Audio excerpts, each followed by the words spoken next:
we're going to talk about a bowline. So a bowline is a rope that we put over the batten.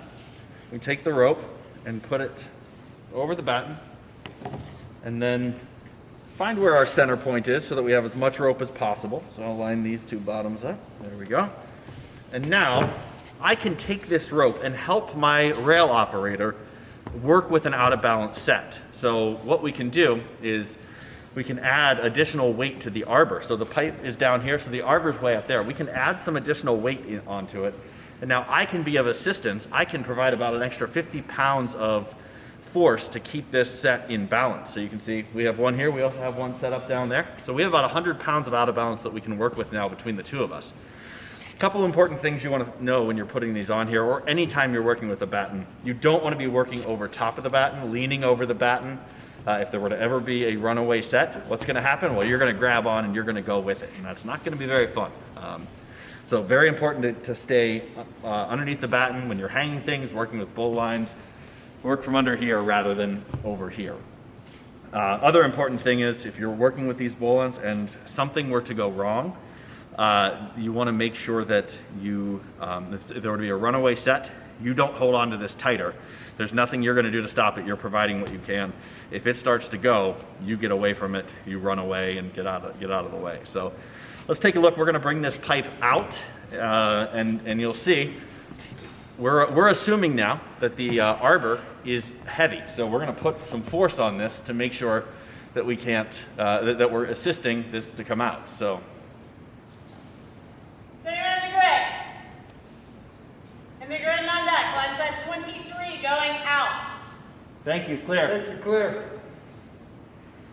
So we're making this very hard on Bridget right now because it's not actually out of balance, and we're putting a whole lot of force down, and this is kind of fun. But in a realistic situation, I'm keeping this force, transferring it to me so that it's not that difficult to operate over there. Now, important things, I'm not going to stand directly underneath the batten. I'm going to stand a little bit to the side. I'm not going to wrap this rope around me, ever. That's a recipe for this to cinch you if it were to ever be out. I'm also going to make sure that this rope is not tangled up in my feet. I'm going to have a lot more rope than this normally. You'll see Dave at the end there has a lot more rope. We want to make sure that that rope is coiled neatly so that it can come out easily. What can happen if you're not coiled neatly is you can come and have that catch like we've all had rope or extension cords do. All of a sudden you run out of rope and the pipe's not where it needs to be yet and you're not able to help. So cleanliness is key to make sure that this is well wrapped on the floor, not around you not under the batten. A couple more things about bowlines. One of the things we want to do is make sure that we have the rope as close to the lift line as possible. And that's going to go for any time we're attaching something to a pipe. That just transfers the load more effectively from here to here. If I'm all the way over here, I first have to deflect the pipe, and I can put a nice bend in this pipe pretty easily. So the closer you are to the lift line, the better. And then Bridget, there's some specifics about working with this system while you're on the rail and some communication you want to do, and she's going to talk to that.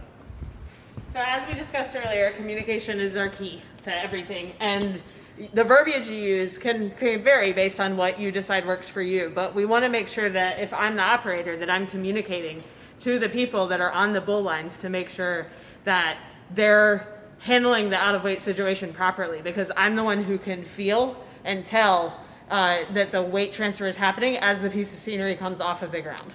So in this scenario, I'm just going to give you an example of how that would work. So, is anyone in the grid? In the grid and on deck, line set 23 going out. Clear, thank you. Clear, thank you. Bull lines, take more. Bull lines, ease off.